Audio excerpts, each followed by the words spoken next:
Because you know how it all began, don't you? There was nothing. There was nothing, and then something went hideously wrong. In the nothing, some little tiny error occurred. This little error got ever so hot and ever so heavy. It was smaller to begin with, smaller than the head of a pin. In fact, it was so small it was dimensionless. But this little horror got so hot and so heavy that it just kaboom!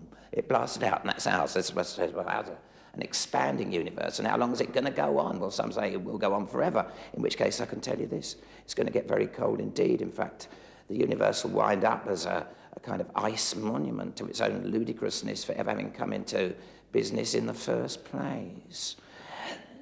But this kind of gives us a purpose, I suppose, in life, you know. If we could get our own consciousness, our own caring into every little jot and tittle, every quark and atom of the universe, so the whole thing became conscious in time, you know, as it expands out. And so every little bit could look at every other little bit and say, oh, this is far enough, innit, boys? Ooh. And then the universe would start to get smaller.